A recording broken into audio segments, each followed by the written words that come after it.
Greetings. I'm here again and I hope all is well with you. I'd like to pose a question, and that question is, who are you? Who are we? As human beings, in our human family, what does it mean to really be human? What does it really mean to be alive? What is our purpose? Do we have a mission here? Who are we? We're certainly not our responses to life. On a soul level, we are neither our gender, we are neither our colour, we are not how tall we are or how short we are, we're not how we look. Who we really are is who we are on the inside, on a soul level. Who you are is the person who you go to bed with, and the person who you wake up with, the person who you have a relationship with 24 hours a day, and that person is you on the inside. All the rest of the stuff just gets in the way. It muddles up, it's confusing. Am I my role? Am I my relationships? Am I my identity? Am I the sum of all my experiences? Am I my fears? Am I my loves? This is a really important question. It's interesting to me that the human condition is such that it's been placed in a default, or as a default, which means that we go through life saying, oh, that's life, oh, that's men for you, oh, that's women for you. It's interesting that it seems that it's this particular aspect, or the most important aspect of being here on this planet, we allow the default to play out. In other words, we feel we can't do anything about it. That's life. And this is the reason why so many atrocities are able to be carried out on this planet. So much separation, so much war, so much subjugation and judgment. This is why it's able to continue on this planet, because we are in the closet. We have refused to do anything about who we are, to call ourselves up on our behavior and our ability to respond to aspects of the soul which actually make us who we are and create our future, and particularly the world that we are leaving for our children.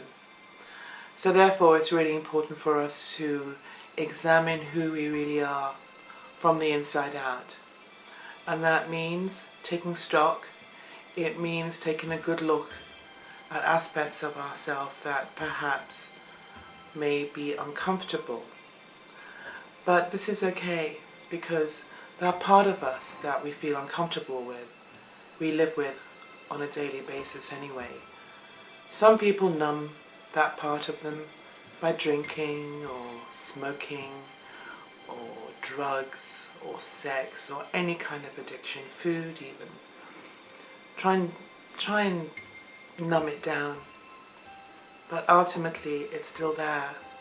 And it's this aspect of the human condition that I really like to bring to your attention, the shadow aspect. And the reason why it's called the shadow is because it's been left in the shadows. Fearful expectations, archetypal ideas or beliefs about who we are, about our genders, about our roles, about who God is, about our where we truly originate from, our divinity, and therefore our sovereignty. Because to get to a point of embracing our sovereignty, and in fact embracing all that we are, we need to embrace all that we are, and that includes the shadow aspect and the roles that we've been playing playing up to, playing out, perhaps without really taking much consideration in whether these roles are truly who we are. Unfortunately, as we grow up, particularly in Western culture, we adopt certain ideas. We are actually deprogrammed from who we are authentically, told how to behave, how not to be, or how to be, and then reprogrammed. This is a form of conditioning, and this is this human conditioning that is really important that we start checking and start looking at. It's not exclusive, it's inclusive. Everyone has had some sort of conditioning. Now, this is our human story, and these aspects of identity, the fact that we have now, it has festered in the shadows for so long that we are now completely identified, or the world is completely identified with certain aspects. I'm not saying for a moment that there isn't love, and there isn't light, and there isn't hope, and there aren't people who are working on themselves. Of course they are. But until this issue is introduced on a wider scale, until we reintroduce ourselves to each other as who we really are and what is really going on the inside, will we continue to play out this default human conditioning. So I urge you to talk more about how you're feeling on the inside, because the fact that we're all having the same human experience, or we're all having the human experience or a human experience, means that everyone is experiencing the same sort of thing, sometimes at the same time, but often at different times. This is where compassion and empathy can work, and where we can embrace and understand compassionately what's going on with someone else. So yes, 2013 is a time to come out of our closets. It's time to open up all the back doors and windows and let the light flood in to your house, into your home. This is the home inside, into your heart, into your soul. So any shadows no longer remain. And this only happens by opening up and by revealing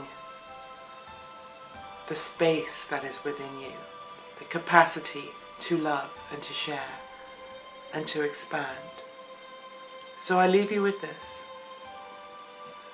and I offer you this gift of compassion, of integrity, and true beingness. Bless you. My name is Elena Ra. I see the God in you. I see you in me. I am you. Namaste.